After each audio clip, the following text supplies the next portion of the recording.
হ্যাঁ, চেহারায় তো মানুষ হয়েছে, দেখতে তো মানুষ। যে কাউকে দেখালে ভাই এটা মানুষের বাচ্চা না জানোয়ার, দেখেই বলবে মানুষ। এরপরে আল্লাহ রসুল কি বলছেন, এই বাচ্চাটাকে মানুষের মতো মানুষ করার জিম্মেদারি তোমাদের দুইজনের উপর, মা বাবা। যদি মেহনত করো তো এক একটা বাচ্চা হীরা তৈরি হবে, হীরা, আল্লাহর ওলি তৈরি হবে, গাউস কুতুব আবদাল তৈরি হবে। বাড়তে বাড়তে আল্লাহ এতদূর তুলবেন যে জিবরাইল আলাইহিস সালামের মতো ফেরেশতা, তার উপরে আল্লাহ তাকে ইজ্জত দান করবেন। আর যদি মেহনত না করো, এই বাচ্চা জানোয়ার হবে। কে বললো? আল্লাহ বলেছে, আল্লাহ বলেছে উলাইকা কাল আনাম বাল হুম আযাল। মেহনত যদি করো তো সব মানুষের মতো মানুষ হবে, আর যদি মেহনত না করো তো জানোয়ারের চাইতেও নিকৃষ্ট হবে। আল্লাহ বলছে, আল্লাহ বলছে, এটা আমার কথা নয়, কোরআনে কারীমের কথা। আজ আমরা যত বাপ আছি, যত মা আমরা ভিতরে আছি, বাড়ি গিয়ে প্রথম যেন নিজের ছেলেদেরকে জিজ্ঞাসা করি, বাবা এদিকে এ বেটা তুই হয়, তোর বয়স কত, কেন মা এরকম করছো? ওয়াজ শুনে তোমার মাথাটা আজকে খারাপ হয়ে গেল না? কেন, কি কি কি হয়েছে বলো? বলে বেটা তোর বয়স কত বলতো? তো বলে ও মা এখন বুঝতে পারছি, ওই যে আজকের ওই জলসায় গেছিলে না, তোমার মাথাটা আজকের একটু, কালকে সকালে ডাক্তার দেখাও, কালকে ডাক্তার দেখাও, রাতটা কাটাও, কালকে বুঝতে পারছি মাথাটা গন্ডগোল। আরে বেটা গন্ডগোল নয়, তুই বল না সত্যি করে তোর বয়স কত? মা তুমি জানো না? বলে সেটা আমি জানি, তোর মুখ থেকে শুনতে চাই। বলে 32। কটা বাচ্চার বাপ? বলে দুটো। তুই বলতো বুকে হাত দিয়ে, এই 32 বছরের দুইটা বাচ্চার বাপ আল্লাহর পাক কালাম কোরআন শরীফ কয়দিন হাতে নিয়েছিস? 199টা ঘরের সন্তান বলতে পারবে না বুক ঠুকে, এই মা আমি তো রোজ কোরআন পড়ি, মাঝে মাঝে পড়ি, সপ্তাহে পড়ি, নইলে মাসে পড়ি, নইলে বছরে 1 দিন পড়ি। কোন দিকে কোরআন শরীফটা ধরতে হয় জানি না। আমাদের অবস্থা কেন এই অবস্থা? অবস্থা নয়, দুরবস্থা। অবস্থা আমাদের ভিতরে আজকে। এ কোরআন যার এক একটা করে অক্ষর নূর দিয়ে, নেকি দিয়ে, হেদায়েত দিয়ে ভরা। আল কোরআন হুদাল লিন্নাস, মুসলমানের হেদায়েতের কিতাব নয়, तमाम দুনিয়ার মানুষের হেদায়েতের কিতাব। এর এক একটা অক্ষরের ফজিলত জানো? নামাজে যদি দাঁড়িয়ে কোরআন পড়ি, একটা করে অক্ষর বিসমিল্লাহির রহমানির রহিম দাঁড়িয়ে নামাজে, 19টা অক্ষরের জন্য 1900 নেকি। যদি বসে নামাজ পড়ো তো এক একটা অক্ষরের বিনিময়ে 50টা নেকি। যদি এই কোরআনে কারীমকে উযুর সঙ্গে ঘরে পড়ো, নামাজে নয় এমনি, এক একটা অক্ষরের বিনিময়ে 25টা নেকি। উযু নেই, রান্না করছো, ওই সময় না তাই না কাল কাউসার ফাসাল্লি লিরাব্বিকা ওয়ানহার মনে মনে কুল হুয়াল্লাহু আহাদ। তুমি হাল চাষছো, কোদাল পাচ্ছ, বাজারে যাচ্ছ সুবহানাল্লাহ আলহামদুলিল্লাহ, এসব কোরআনের আয়াত এগুলো। তো এক একটা অক্ষরের বিনিময়ে 10টা করে নেকি, বিনা ওযুতে, কোরআন ছুঁয়ে নয়, মুখস্থ আছে কোরআন পড়ছে বিনা ওযু, কোনো অসুবিধা নেই। এক একটা অক্ষরের বিনিময়ে 10টা করে নেকি।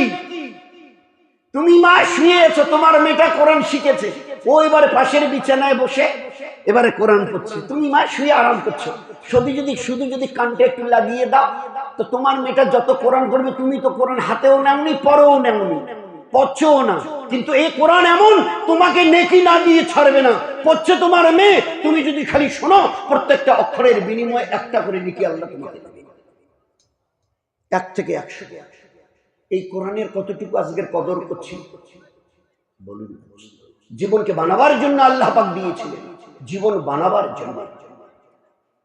এই কোরআনের কতটা মূল্য জানি? কাল কবরে ওই একটু মুন্সি বয়ান করছি, ফেরেশতা মুনকির নকির, কবরে মাটি দেওয়া শেষ, খালি এরা বলবে ভাই হলো হলো চলো, আল্লাহ এই ফেরেশতা চলো। তো এরা এক পা তুলে ফেলার আগে ফেরেশতা এসে ঢুকে যাবে, মেয়েটাকে বসিয়ে জিজ্ঞাসা করবে তোর রবকে, দিন কি, নবীকে? ছোট্ট ছোট্ট 3টে প্রশ্ন, ছোট্ট ছোট্ট ছোট্ট ছোট্ট ছোট্ট ছোট্ট। হায় আফসোস, হায় আফসোস, ধিক আমাদের জীবন 40, 50, 60, 70 বছরে ছোট ছোট 3টে প্রশ্নের উত্তর এখনো ঠিক করতে পারি না। আল্লাহ তো দয়ালু বলে দিয়েছে, আমার ফেরেশতারা কবরে গিয়ে তোকে বসাবে, আর যে লোকগুলো মাটি দেওয়ার জন্য আসবে বাড়ি যাওয়ার পরে যাবে না, এরা খালি বলবে হয়েছে চলো, আমিও আল্লাহ বলবো এ ফেরেশতা চলো। তো পা তুলে ফেলার আগে এরা দুইজন ঢুকে যাবে, বসিয়ে জিজ্ঞাসা করবে রবকে, মান রব্বুকা, দিন কি, মান দীনুকা, নবীকে, মান নবিয়ুকা, তিনটা প্রশ্ন কি হবে, উত্তরও কি হবে, আমি তোকে বাঁচাবার জন্য আমি মেহেরবান দয়ালু আল্লাহ তোকে বলে দিচ্ছি, ঠিক করে নি। দুনিয়াতে কোনো মাস্টারমশাই আজ পর্যন্ত দেখেছেন স্কুলে পড়ুক আর প্রাইভেট পড়ুক, ইনি আমাদের অঙ্কের মাস্টার, ওনার কাছে অঙ্ক শিখি, পরীক্ষার আগে গিয়ে বলে এইটা কিন্তু প্রশ্ন তো আমি করি, আমি করব, এই কয়টা প্রশ্ন থাকবে, এই কয়টা ভালো করে করিস। কোনোদিন কোনো মাস্টার বলে? কিন্তু আমার আল্লাহ, আমি স্কুলেও যাই এনার কাছে পড়ি, ফের প্রাইভেটেও 400 টাকা মাসে মাসে দিয়ে সপ্তাহে 2 দিন এনার কাছে পড়ি, কিন্তু কোনোদিন মাস্টারমশাই প্রশ্ন বলে এখান থেকে এই পর্যন্ত ভালো করে করিস, অঙ্কগুলো ভালো করে করিস। আসবে কোনটা? আপনি তো প্রশ্ন করবেন, বলে দেন, তাহলে না তো আমার মাস্টারমশাই আমার জন্য নিষ্ঠুর, কিন্তু আমার আল্লাহ কত বড় দয়ালু, কি প্রশ্ন কবরে হবে বলে দিয়েছে আল্লাহ তৈরি করে। তিনটা কত ছোট শর্ট কোশ্চেন, এর চাইতে আর ছোট প্রশ্ন আছে? শর্ট কোশ্চেন, রবকে দিন কি নবীকে? রব আল্লাহ, দিন ইসলাম, নবী মুহাম্মদ সাল্লাল্লাহু আলাইহি ওয়াসাল্লাম। উত্তর দিতে ক ঘন্টা লাগলো? ভাই ঘড়ি দেখেন না, মা বোনরা প্রত্যেকের কাছে মোবাইল আছে, দেখেন তো ক ঘন্টা লাগলো, কয় মিনিট লাগলো? রব আল্লাহ, দিন ইসলাম, নবী মুহাম্মদ সাল্লাল্লাহু আলাইহি ওয়াসাল্লাম। আর এইটুকু প্রশ্নের এই তিনটে উত্তর সই করবার জন্য আমার দয়ালু আল্লাহ আমাকে 50, 60, 70, 80, 90 বছর দিয়েছে। বড় আফসোসের কথা, আমার ক্লাস 7-এ পড়ে মেয়েটা, সাবজেক্ট কয়টা? বলে অতগুলোর কথা তো আমার জানা নেই, বাংলা, ইংরেজি, ইতিহাস, ভূগোল, বিজ্ঞান, লজিক, কি আরো বইগুলো, এক একটা বই এইরকম সাইজের। স্কুলে যখন যায় ব্যাগের ভিতরে দিয়ে যখন ওর পিঠে দিই না, এইভাবে ব্যাগে, ফের যখন একটা ক্লাস উপরে উঠে এগুলো সব বাতিল, আচ্ছা আরো আর একটু মোটা মোটা, এক বছরের 9টা 10টা সাবজেক্টের এইরকম বই। আর 50, 60, 70 বছরের জীবনে একটি মাত্র কোরআন আর দিয়ে ছুঁইতে পারলাম না। এই মুসলমান দিক তোমাদের জীবনে 60, 70, 80 বছরের জীবনে একটা বই কোনোদিন এখনো হাত দিয়ে দেখলাম না। এই বইতে কি আছে? মুনকির নকির আসবে প্রশ্ন করার জন্য, কিছু পতঙ্গ গুনগুন গুনগুন গুনগুন, এই মেছেলটা চতুর্দিকে গুনগুন গুনগুন। তো ওরা যখন দাঁড়াও, ওইদিকে দাঁড়াও, কাছে আসিস না, ওইদিকে দাঁড়া বলে, ওনার কাছে সওয়াল জবাব আছে, বলে কি আছে সব পরে হবে, ওইদিকে দাঁড়া, ওইদিকে দাঁড়া, আগে বাড়িস না। তো 2 ফেরেশতা মুনকির নকির জিজ্ঞাসা করবে, হে তোমরা কারা রে, তোমরা কারা আমাদেরকে বাধা দিচ্ছ আসতে? বলে এই মেয়ে ছেলেটা দুনিয়াতে যে কোরআন তেলাওয়াত করত, ওই কোরআনের এক একটা অক্ষর আমরা আল্লাহ আমাদের পাঠিয়েছে এর হেফাজতের জন্য। দুস্থ, কত বড় দুঃখের কথা যে সেই কোরআন আছে আমাদের ঘরে, এমন ভাবে তুলে রেখেছি যে ওই উপরের কাপড়টা যদি বার করে যদি ঝাড়া যায় তো অন্তত নেই করে 20-25 গ্রাম ধুলো বের হবে। কোথায় ছিল, কোথায় গেছে? এই যে ফাজাইলে আমালের বইটা কি লিখেছে মনে আছে? এই যে চেহারা দেখে মনে হচ্ছে সবাই জানে। ভাই ফাজাইলে তাবলীগী নিসাব, ফাজাইলে আমলের বইটা কে লিখেছেন? আরে বলেন না, কে লিখেছে? শাইখুল হাদিস হযরত মাওলানা জাকারিয়া সাহেব। ওনার বয়স তখন 19। কয় বছর? 19। আমাদের মা বোনরা খুব ভালো করে দিল দিয়ে শুনুন আমার কথাটা, আমি বয়ান করছি না, আপোষের মধ্যে একটা আলোচনা হচ্ছে যে জীবনটাকে কি একটু চেষ্টা করে বদলানো যায় না? একটু চেষ্টা করে কি জীবনটাকে জান্নাতি জীবন বানানো যায় না? রহমত বরকত ওয়ালা ইজ্জত ওয়ালা জীবন বানানো যায় না? 19 বছর বয়সে জাকারিয়া সাহেব সাহারানপুরে রমজান মাস ছিল, কোরআন শুনিয়েছে। তো আগামীকালকে ঈদ হবে শুনে উনি বাড়ি চলে আসছেন। কালকে ঈদ হবে, কান্দলা গ্রামে বাড়ি এসে, এখন বাড়ি এসে খবর শুনে চাঁদ দেখা যায়নি, কালকেও রোজা হবে। তারাবি পড়তে গেছে, তারাবি পড়ে ঘরে এসে দেখে বাড়িতে প্রায় 20-22 জন মেয়ে ছেলে বসে আছে ঘরে রুমের ভিতর। তো জাকারিয়া সাহেব রহমতুল্লাহ নানি বলছে, হ্যাঁ জাকারিয়া আসতে দেরি করলে? বলে দেরি আর কি করলেন, তারাবি হলো চলে এলাম। তো বলে এরা কেন বসে আছে তা একটু জিজ্ঞাসা করলি না? তাহলে এরা কেন বসে আছে আমি আর কি জিজ্ঞাসা করবো? বলে অনেকদিন পরে জাকারিয়া বাড়িতে এলো, আজকে ওর পিছনে আমরা 2 রাকাত নামাজ পড়ব। আমাদের জাকারিয়া আজকের বাড়ি থেকে এলো, ওর পিছনে আমরা 2 রাকাত নামাজ পড়ব। তো 19 বছরের ছেলে, জওয়ান, হ্যাঁ, এই পুরো রমজান মাস সাহারানপুরে তারাবি শোনালাম, আজকের বাড়ি এলাম, কালকে ঈদ হবে, তা কালকে আর ঈদ হচ্ছে না পরশু, এখন তোমরা আমি তারাবি পড়ে এলাম, এখন ধরছ 2 রাকাত নামাজ পড়াতে হবে। এরা সবাই 2 রাকাত পড়বে, একটু রেগে গেছে, বলছে আর পড়া না, জাকারিয়া পড়া, ওনার নানি বলছে পড়া না। ঠিক আছে, ওদেরকে দাঁড়াতে বলো, দাঁড়াতে বলো, তাড়াতাড়ি করো, দাঁড়াতে বলো। সবাই দাঁড়িয়ে গেল, 2 রাকাত নফল নামাজের নিয়ত দিচ্ছে। আল্লাহু আকবার। 2 রাকাত নফল নামাজ পড়ে সালাম ফিরিয়েছে। নানি প্রথম মুখ খুলেছে, জাকারিয়া তুই এটা কি করলি, তুই এটা কি করলি? কেন, কি আবার করলাম? 2 রাকাতে পুরো কোরআন শুনিয়ে দিয়েছি, 1 রাকাতে 15 পারা, দ্বিতীয় রাকাতে 15 পারা 30 পারা পরে শুনিয়ে দিয়েছি। বলে এটা সবাই আশা করেছিল আমাদের জাকারিয়া অনেকদিন পরে বাড়ি এলো, আজকে নিশ্চয়ই হযরতে ওসমান গনি রাদিয়াল্লাহু তাআলা আনহুর নকল আজকের ও উতরাবে। কারণ ওসমান গনি রাদিয়াল্লাহু তাআলা আনহু 2 রাকাতে 2 খতম কোরআন পড়তেন। আমরা সবাই নিয়ত করেছিলাম আজকে 2 রাকাতে আমাদের জাকারিয়া প্রথম রাকাতে 1 খতম, দ্বিতীয় রাকাতে 1 খতম, 2 খতম শুনিয়ে দেবে। তুই 1 খতমে পুরো শেষ করে দিলি। এই যারা বেছেলে এরা তো প্রতিদিনই প্রায় 2 রাকাতে 1 খতম করে পড়ে। সেদিন সাহাবীরা, নবীর সাহাবী, তাবি, তাবে তাবাইন, বলুন না, এটা সেদিনের কিচ্ছা।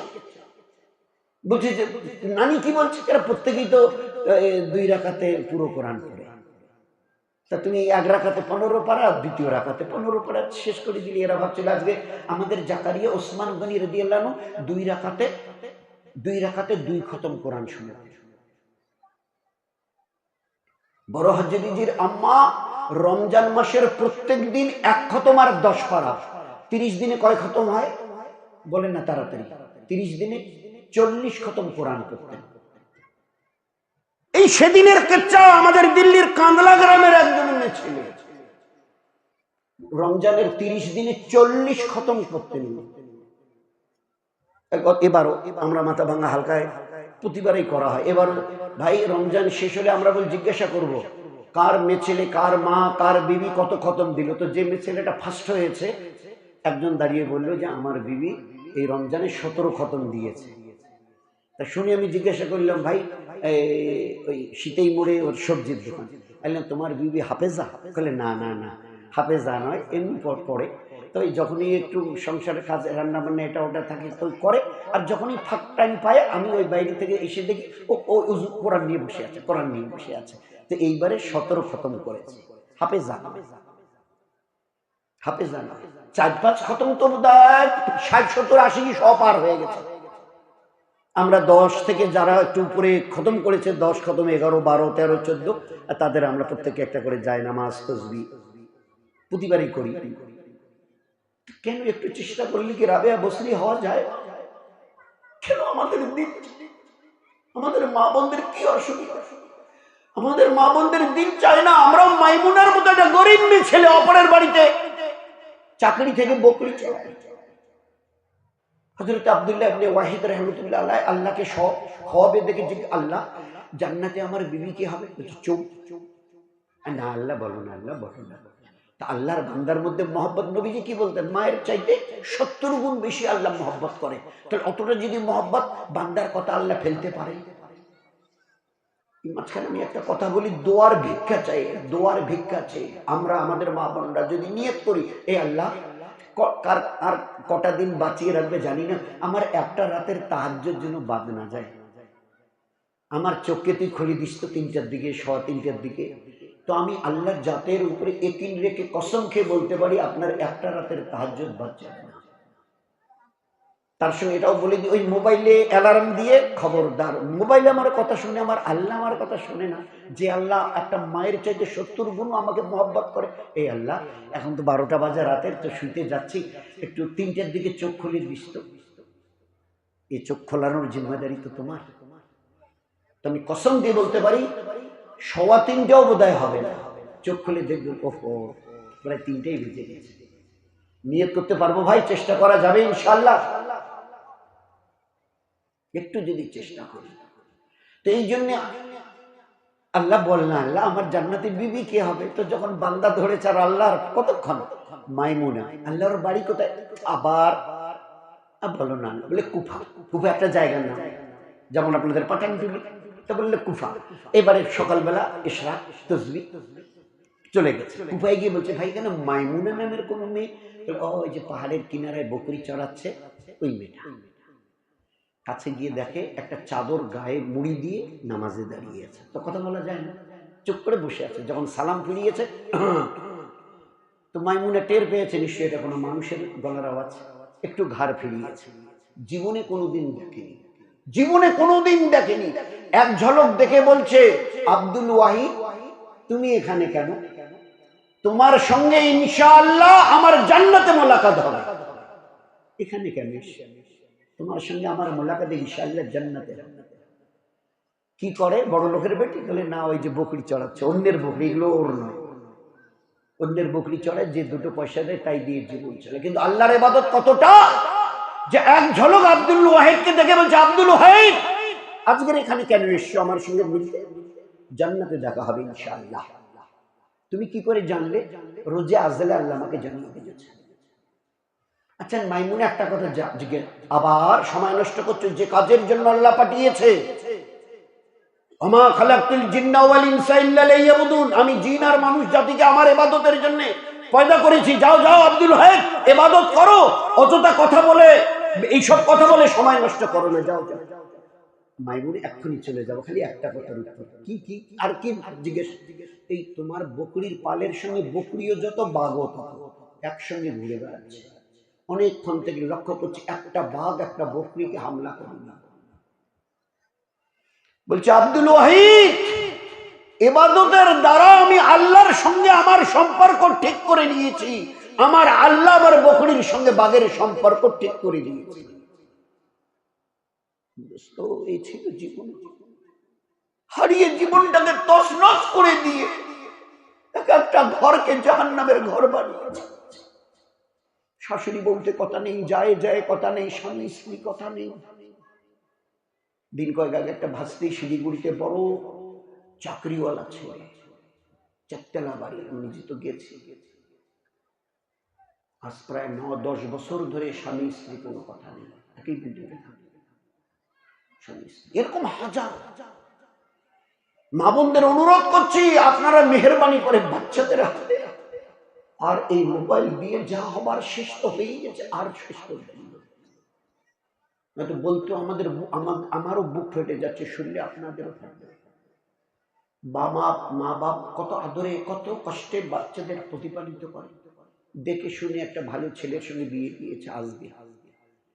রাত্রিবেলা গিয়ে বিয়ে হয়ে গেল, ছেলে পক্ষ বললো তাহলে বেয়াই এরপরে ইনশাল্লাহ এক সময় বসে একটা দিন তারিখ ঠিক করে দিই। হ্যাঁ ঠিক আছে ঠিক আছে, আজকে আর আমরা মেয়ে নিয়ে যাচ্ছি না, কয়দিন পরে বসে আপনার আমাদের সুবিধা, দুই পক্ষের সুবিধা দেখে একটা তারিখ করলাম, ঠিক আছে না? বলে হ্যাঁ ঠিক আছে। খেয়ে দিয়ে চলে গেল। রাত্রি বোধহয় 2টার দিকে চলে গেছে। সকালবেলা 8টার সময় ওই মেয়েটা বেরিয়ে আর একটা ছেলের বাড়ি চলে গেছে। ওই আর পরের দিন রাত্রিবেলা 2টা 2:30টার দিকে, 1:30-2টার দিকে বিয়া, সকালবেলা 8টার সময় ওই মেয়েটা চলে গেল একটা ছেলের বাড়িতে, একটা বাড়ি দিকে ঢুকে গেছে। আর একটাই গত সপ্তাহের খবর, বিয়ে হলো মেয়েটা, মোটামুটি একটু দিন বিয়ে হলো মেয়েটা, ছেলে চলে গেল যে তারিখ পরে করা হবে। তার 5 দিনের মাথায়, 5 দিন, এই যে 5 দিনের মাথায় মেয়েটা আর একটা ছেলের বাড়ি চলে গেল। আজ আমাদের ঘরের ছেলে আর মেয়েদের দিন শিখাতে না পারার জন্যে ওদের কাছে আমাদের ইজ্জত, আমার খুব কষ্ট হয় বলতে হয়, শিয়াল কুকুরের মতো ইজ্জত আছে। আমরা ওদের মা আর বাপ, আমাদের পায়ের নিচে ওদের জান্নাত নবী বলেছে, অতটুকু ইজ্জত নেই যতটুকু শিয়াল কুকুরের ইজ্জত আছে মানুষের কাছে।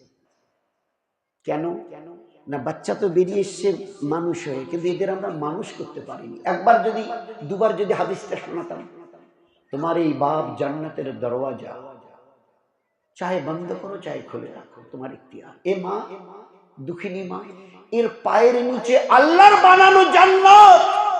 এই জান্নাত কোন ফেরেশতা বানায়নি, আল্লাহ বানিয়েছেন। ওই জান্নাত নবী বলেছে, আল্লাহর বানানো জান্নাত তোমার মায়ের পায়ের নিচে, ভালো করে বুঝে নিও। সেখানে ওই বৌমা, তোমরা কোনটা জান? তুফানগঞ্জের ঘটনা শোনাচ্ছি। এটা বৌমা তোমরা কোর্টে যান। তো দুই বৌমা একসঙ্গে বেরিয়েছে, দুই ছেলে দুই বৌমা, দুইটারে দুইটা বাচ্চা।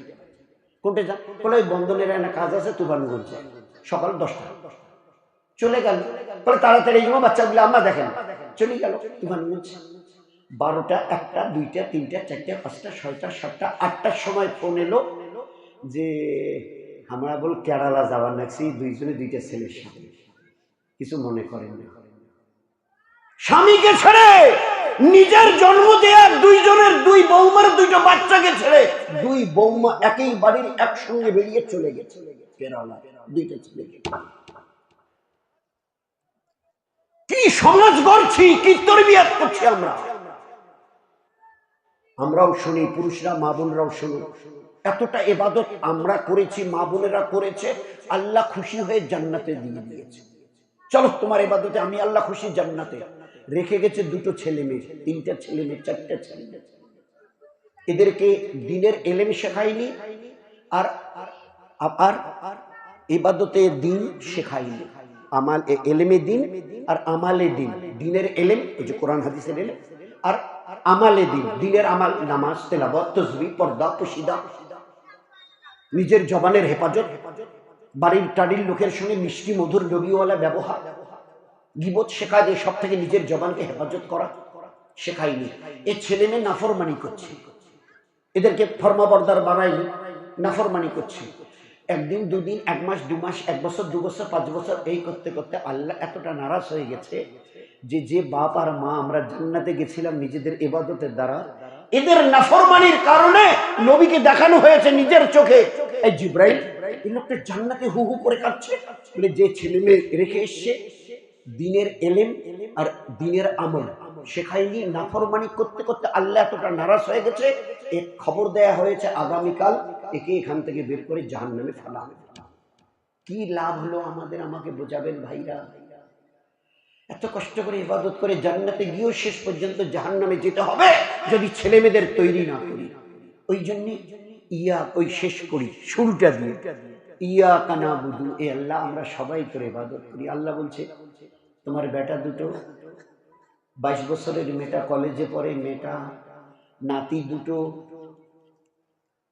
দুটো কই? তুমি না আমাকে একটু আগে বললে হাত বেঁধে, তাও আবার বন্দি অবস্থায়। ইয়া কানা বুধু, এ আল্লাহ আমরা সবাই মিলে তোমার ইবাদত করি, তো বাকিরা কই?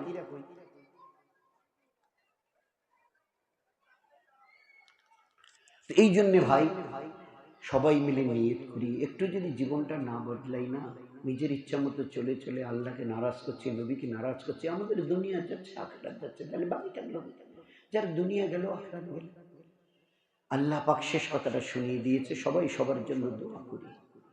আমার দিনের উপরে চলো, জীবনটাকে ধন্য করব, তোমার বাড়ি ফালা নুহিয়ার না হয় জান্নাতের বাড়ি মনে হবে। আর মরণের পরে যখন আমার কাছে আসবে, আটটা জান্নাতের দরজা খুলে দিয়ে তোমাকে ডাকা হবে। আর যদি আমার ইবাদত ছেড়ে দাও, যতদিন দুনিয়ায় বাঁচবে এক একটা নিঃশ্বাস শান্তির সঙ্গে নিতে দেব না, এটা আমি আল্লাহ আমার ওয়াদা। দুনিয়ায় তোমার জীবন যাবে অশান্তির আগুনে জ্বলতে, মরণের পরে তোমার জীবন যাবে জাহান্নামের আগুনে জ্বলতে। দুনিয়ায় একটা নিঃশ্বাস শান্তির সঙ্গে নিতে দেব না, আল্লাহ। এই জন্য ভাই সবাই সবার জন্য খুব দোয়া করি। উম্মতের কি মুসিবত সবাই দেখছি, সবাই শুনছি। কাউকে অপরাধী মনে করলে ভুল হবে। নিজেদের আল্লাহ যেখানে নিজে বলেছে, এই যে ফিতনা ফাসাদগুলো দেখছো না, প্যালেস্টাইন হো অমুক তমুক, নিজেদের ঘরবাড়ি, নিজেদের এলাকা, তোমাদের বতামূলের জন্য এগুলো হচ্ছে। জীবনটা পাল্টাই, আল্লাহ আমাদের দুনিয়াটাকে জান্নাতের একটা টুকরো বানিয়ে দেবে। চেষ্টা করবো ভাই ইনশাআল্লাহ। কারা কারা চেষ্টা করবো? সবাই চেষ্টা করবো ইনশাআল্লাহ। আমাদের বাড়ির 10 বছরের উপরে ছেলে অথবা মেয়ে একজন যেন কেউ বেনামাজি না থাকে। আমাদের বাড়ির 5, 7, 8 জন মেম্বার একজনের জন্য কোরআন তেলাওয়াত কোনোদিন বাদ না যায়। আমাদের 24 ঘন্টার সংসার জীবনে যে কোনো কাজ সুন্নতের খেলাফ যেন না হয়। নবীর বাড়ি ঝাড়ু দিই, রান্না করি, হাত পায়ের নখ কাটি, চুল চিরুনি করি, কাপড় পরি, কুলি, জুতা পায়ে দিই, একটা আমাল যেন নবীর সুন্নতের খেলাফ না হয়। আল্লাহ আমাদের সবাইকে এর উপরে চলে আল্লাহ রসুলকে খুশ করে দুনিয়াতে সুখ শান্তি ইজ্জত রহমত বরকতের সঙ্গে বেঁচে থাকবার, আর মরণের পরে একে অপরের হাত ধরাধরি করে হাসতে হাসতে জান্নাতে যাবার রাস্তা যেন আল্লাহ আসান করে দেয়। চেষ্টা করবো ইনশাআল্লাহ। আখির দাওয়ানা আলহামদুলিল্লাহ।